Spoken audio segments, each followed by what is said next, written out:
Phoenix Audio presents Lance, The Making of the World's Greatest Champion by John Wilcockson. Prologue. Just an idea. August 12, 2008.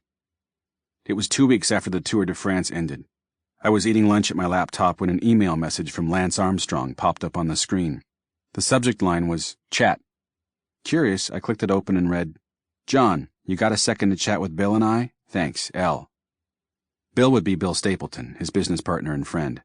I had no idea what they wanted to talk about and was intrigued.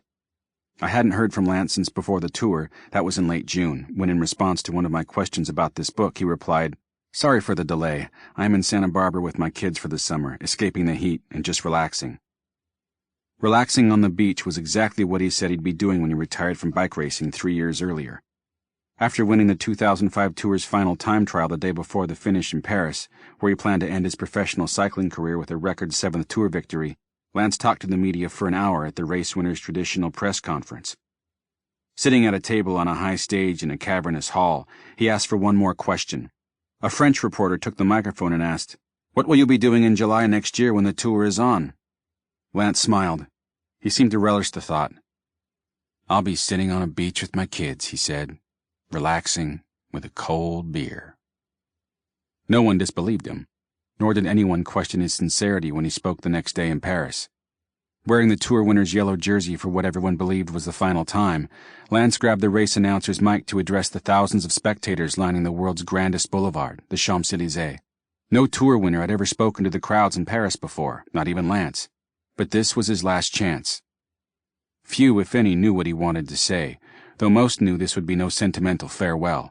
Lance, just as he was throughout his 14 years as a pro cyclist, was assured and defiant. At first, like an Academy Award winner, he praised his competitors and thanked his friends, family, and colleagues who helped him in his career. Then, showing the hard edge he has shown ever since he was a teenager racing against professional triathletes in the mid-1980s, Lance used the Tour podium as his bully pulpit to address those he called the cynics and skeptics. He was specifically addressing those journalists who, ever since he came back from life-threatening cancer to win the Tour in 1999, tried to paint him as a doper. I am sorry you can't dream, he said on that last Sunday of July 2005. I'm sorry you don't believe in miracles. But this is one hell of a race, and there are no secrets. This is a hard sport, and it is hard work that wins it. That was it. He was quitting the sport at 33, a year older than the retirement age of the Tour's 3 previous dominant champions. Miguel Indurain of Spain, who last raced in 1996. Bernard Hinault of France, 1986. Sample complete. Ready to continue?